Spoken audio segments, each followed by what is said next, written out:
A common question that I receive a lot from students is, how long should I study for the RHIA? Should it be 2 months? Should it be 2 weeks? What is the true number? The answer is that there is no true number.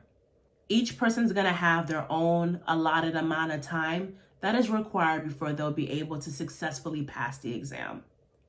Now, what I can tell you are 3 ways to help gauge where you are to RHIA success. The best tip that I have to gauge where you are is gonna be found towards the end of the video, so you do want to stay to hear it. Tip number 1 is to take practice questions.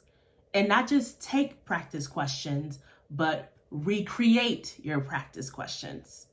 And I'm going to show you what I mean in this example. For this example, we're going to be looking at domain 2. The question reads, the process that encodes textual material, converting it to scrambled data that must be decoded is in A, audit trail, B, encryption, C, password, or D, physical safeguard. So normally when you're studying for these questions, your goal would be to find the right answer. So if you are aware of this answer, then you would know that the answer is B, encryption. However, our goal is going to be to create practice questions. So what we're going to do is we're going to think about what or how the question would read for it to be A, audit trail. And so if I wasn't sure of that, I would then go to my textbook, look up the definition for a audit trail, and then study that. Then C, password. What is a password? If I'm unaware of that, then I want to know that information. Same thing with D.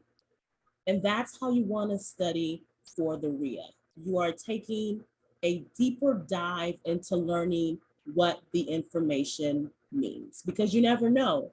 They may take the same question and just flip around the definitions. So study smart, not hard. My second tip is to test yourself a few times, I recommend 2, within a fake RHIA environment. And by fake, I mean you want to place yourself in a similar situation as you would be in on RHIA day. When you do take your RHIA exam, you're going to be tested at a exam center, a testing center. And it's pretty quiet, actually really, really quiet. They're going to have a whole bunch of strict rules for you that day, and your nerves may be a little bad.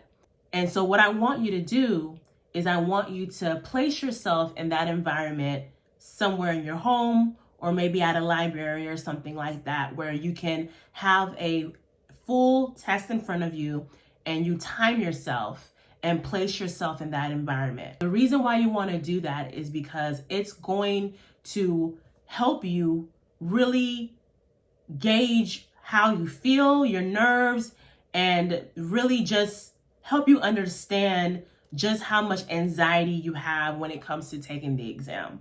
And I can't tell you guys how many times students have come to me and said, hey, I knew the information, but when I got in there, my nerves got the best of me. So in order to really tackle that, you want to place yourself in that environment as many times as possible.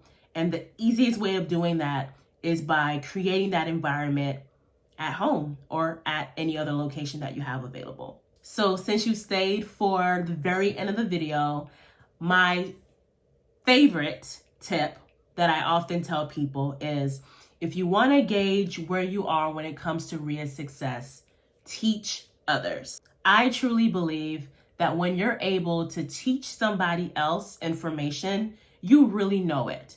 So the best way to do this is to maybe have a friend or a family member ask you topics that will be on your RHIA. And it's going to be your job to explain to them what these things are. And if you're able to articulate that information and say correct information, then that means that you truly understand what you studied. And so those are my tips on how to gauge where you are when it comes to taking your RHIA. I hope it was helpful. And in the comment section, I want you guys to let me know, how long have you been studying for the RHIA? And remember, there is no wrong or right answer here. It's not a race.